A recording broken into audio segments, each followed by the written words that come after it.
And we welcome you back to our Thursday program here on Channel 6 News. As you know, our program each Thursday brought to us by Kaiser Permanente right here in Orange County, and of course their new hospital just up the street from us in nearby Irvine. Joining us today, one of their registered nurses, Annie Mansell, is with us today. Annie, welcome to the show. Good afternoon. Good to have you with us today. Ambulatory care manager, explain a little bit about what that job's all about. I actually run our new member entry department, panel management, so I take care of assigning all our new members to our physicians, and I'm also the pediatric DA, and I run our flu program each year. Which brings us to today's topic, flu Yes. and flu shots. You know, it's that time of the year when people are either getting their flu shots or thinking about getting their flu shots. Should everybody over 55 get one? Absolutely. Actually, everybody should be getting a flu shot. CDC recommends that everybody get it, that it's a universal precaution and preventative medicine. Obviously, as a nurse, you see the spectrum of patients that come into the hospital there at Kaiser Permanente. Do you find that one group is higher at risk, little kids, kids in kindergarten, moms and dads, old folks like me? You're not that old. Actually, the very young are definitely at risk, and the very old. And patients are people that have compromising diseases. If you have some heart condition, lung condition, diabetes, you know, that you're frail in some way, it is definitely recommended that you absolutely get the flu shot and that you stay away from people that, you know, either haven't gotten it or are sick at the time. Okay. You mentioned the CDC. I understand they're sort of the ones that sit back somewhere and decide what the formulation is going to be this year. What types of flu are we going to fight? Anything big changes in the formulation this year? Well, the change this year is, as you know, last year was kind of an odd year. And we actually had two vaccines last year. We had the seasonal flu vaccine, and we also had the H1N1. Last year in April, May, we actually had an epidemic of H1N1. It was very fluky. It's the first time in the 25 years that I've been doing flu that we've seen that. But because it happened in April, we didn't have time to put it in the seasonal vaccine. The seasonal vaccine, the combination of the vaccines and the decision on how it's going to be made is actually done in about January, February. And the manufacturers start producing it come April, May. So it was too late for that. So this year, what you're going to see is just one vaccine, and it's going to have a combination of the H1N1 and then also H2 and H3, and then just influenza B. So it's a combination, and each year the CDC and the World Health Organization actually make this combination up. I guess there's lots of strains of flu. We've heard of, you Absolutely. know, the Chinese flu and the Russian flu and all these other things. I guess to inoculate us against every kind of flu, we'd have lots of holes in our arm. We would, and that wouldn't, you know, we just couldn't do that. It's impossible. But what the CDC does is it looks at the previous year and what strains were out there and what caused people to be sick. And that's where they come up with their formula of what it's going to be this year. And like you said, you can't protect against everything, but they do their very best.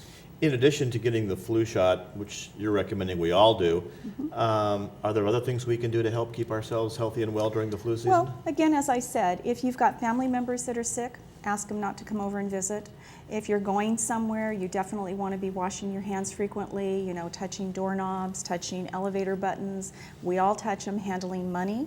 You want to wash your hands, wash your hands, wash your hands. You cannot wash your hands too many times. In this building and even in the supermarket now, we see either little dispensers with little towelettes or stuff that you pump on your hands. Yeah. If you've been on a cruise ship lately, you can't walk through the buffet without somebody pointing to a little dispenser of please some wash kind your of hands. goo to put on your hands and do this with. People carry these little things in their pocket or purse stuff. Washing your hands versus the chemical stuff, is there a plus or a minus either way? No, just either one. Because a lot of times you don't have, you know, water in a sink close by. So if you've got the spray or the little gel in your purse, I mean, if you look in my purse, you'll find something. If you look in my car, I've got it. And it's just to protect you. We actually have a very old video from years ago that we followed somebody around that, and then did the infrared. And so you watched them touch things and then touch their face, and then go to a doorknob, and then maybe touch your glass, and then you watched it spread. Yeah. And that's exactly how we get it. We rub our nose, we rub our eyes, Yes, all exactly. those great ways And to put germs in our body. all you need is an in-way into the system to get that bug, and you've got it. Right.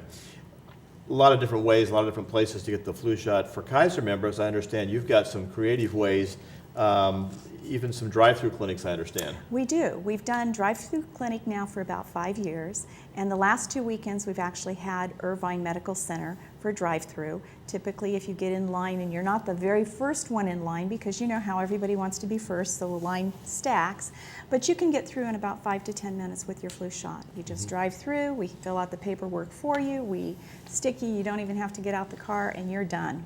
Wow, that's You're amazing. done. Is there anyone that should not have a flu shot? Well, should not. Depending on, currently, if you're pregnant, we're having your OB physician give you the flu shot because there's a special flu vaccine, thimerosal-free, for the pregnant patient. If you're immunocompromised, it again depends on your physician. So there are certain people, if you're allergic to eggs, absolutely not. If you've had any history of Guillain-Barré syndrome, and most people would say, what's that? And so typically if you get the what question back, you go, you haven't had it. But it's a neurological problem that most people that have had it, they know they've had it. Right. But basically it's allergic to eggs. Other than that, you can have it. Let's say I've done all the right things. I've got the gel in my pocket and I'm doing that and I'm washing my hands a lot and I've got my flu shot, but I still get the flu.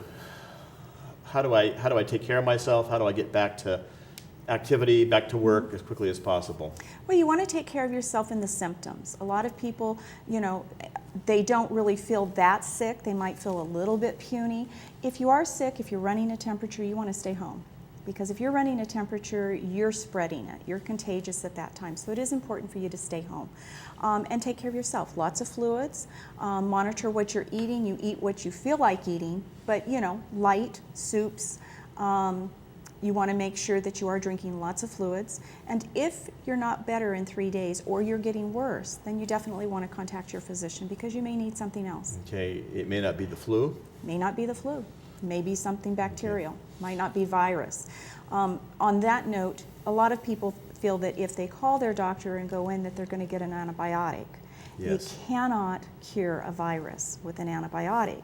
And if anything, you're causing more harm to your body. You're building up resistance to antibiotics. So it's really important that you kind of bide your time. It should be 3 to 5 days. If you're not getting better, then you do want to call and you do want to make an appointment to come in. Right.